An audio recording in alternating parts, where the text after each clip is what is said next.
Hello guys! Welcome back to my channel. At kung first time mo dito sa channel ko, please do subscribe guys. At marami pa ako talagang isi-share sa inyo ng mga cake decorating ideas. Thank you guys! So for today's video guys, gagawa naman tayo ng 2 tiers na boho seamed cake. Yung boho seamed cake guys ay yun yung parang may rainbow, yung ganon, may rainbow and then may mga tassel, yun. And dumepende lang ako dun sa invitation na sinend sa atin ng ating client. Bali guys, ito ay baptism cake ni Baby Blessy Jewel. Marami na rin akong na-upload na cakes ni Baby Blessy Jewel guys, kasi milestone baby natin siya. Kumbaga, ayan, at sa wakas naka-graduate na rin siya, meaning nag 1 year old na ang ating Baby Blessy. Pero nung time na in-order nila ito guys, medyo matagal na, 6 months pa lang siya. Ay, parang ganon, parang 6 months pa lang yata siya, o basta parang mga ganon. Medyo nakalimutan ko na, matagal na kasi guys. So, ayan guys, wala silang design na inano sa akin, na sinend sa akin. So, ayan, dumepende lang ako doon sa sinend nila sa atin na invitation. So, dumepende ako doon sa kanyang color palette. Bali, parang ano siya, may pagka old rose and then very light pastel colors siya. Kaya yun. So, since wala silang binigay sa akin na design, ako na lang. Bali yan guys, white lang siya, na yun nga pinakita ko kanina, nilagyan ko siya ng konting gold lang. And then yung nasa ilalim niya guys, sa may bottom part ng ating second tier na yan, ay yung very light na pink lang din. Yon. So since wala silang binigay na design sa akin, so kapag kaganyan ay medyo hindi naman sa nahihirapan, kundi walang pumapasok na idea sa akin. Kumbaga on the spot lang, kung ano lang yung maisip ko sa time na yan, yun na yung gagawin ko na na design. So ayan, bali okay na ako dyan sa top tier natin. Dito naman tayo sa bottom tier. So ayan, gusto ko mangyari dyan yung parang may pagka ruffles na rosette. Yan, maganda naman, 'di ba? Maganda tingnan dito sa video.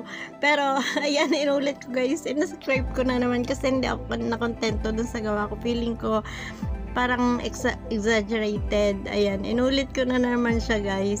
And then kasi marami akong nakikitang mga cake na ganito sa aking mga newsfeed na may kaganyan.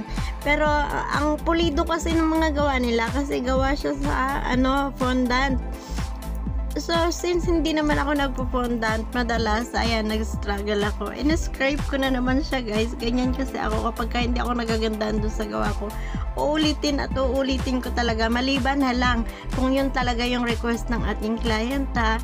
Pero kapag walang binibigay na design sa akin ang aking client, ay ayan, hindi ko siya titigilan hanggat hindi ko nakukuha yung yung gusto kong itsura. So ayan, nag-decide ako na lumambot na nga yung aking icing dito, pero laban pa rin yan guys. Mas maganda na nga kapag mas malambot yung icing na pang final coating natin, kasi mas sumusunod siya.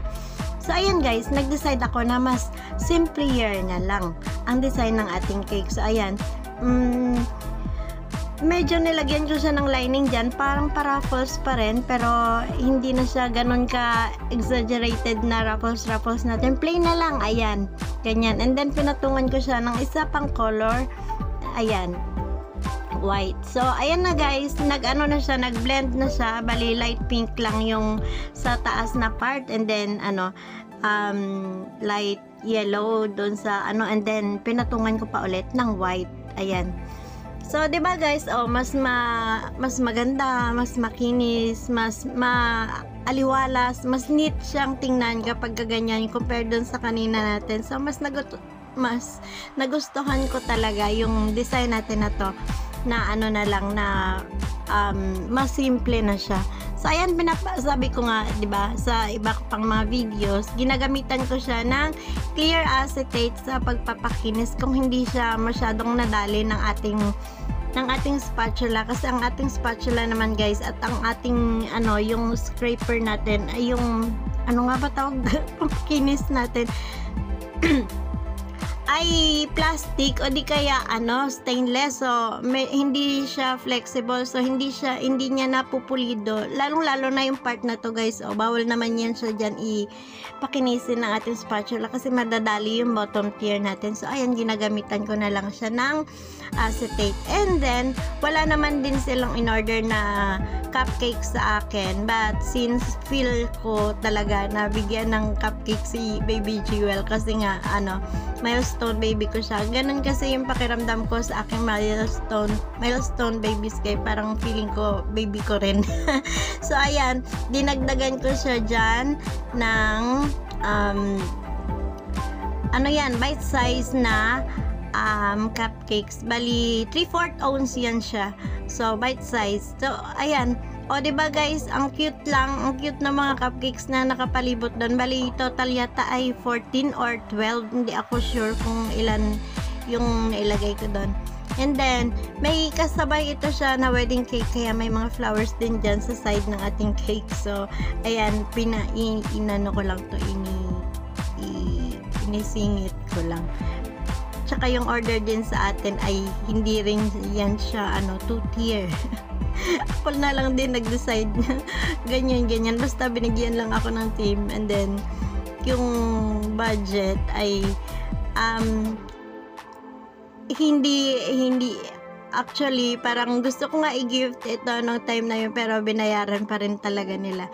So yan, thank you so much again, Ma'am Brenda, for always ordering. Kahit na nag 1 year na si baby, tuloy pa rin yung order ninyo sa akin. So thank you, and thank you din sa pag-refer ninyo sa inyong mga clients. And then kapag nagbabayad sila guys, yung price na binigay ko ay sobra palagi doon sa price na binigay ko yung kanilang binabayad sa akin. So ayan, thank you so much again, and welcome to the Christian world, Baby Blessed Jewel. Thank you so much again guys. And ayan lang, ingay ko. So thank you so much for spending your time with me. Thank you for watching, and if you like this video, please don't forget to like, comment, and share to your friends and your family. Ganyan kung nagustuhan nyo. Ayan, napakasimple lang nito, kaya kayang-kaya nyo itong gayahin guys, para sa mga susunod nyo pang mga orders. Ganyan. Ayan, please don't forget to hit the notification bell button for new updates para sa aking mga susunod pang i-upload na mga cake decorating videos. Ayan, wala pa tayong recipe videos guys, dadating din tayo doon balang araw. So ayan, thank you so much again, and see you again next time. God bless you all guys. Bye!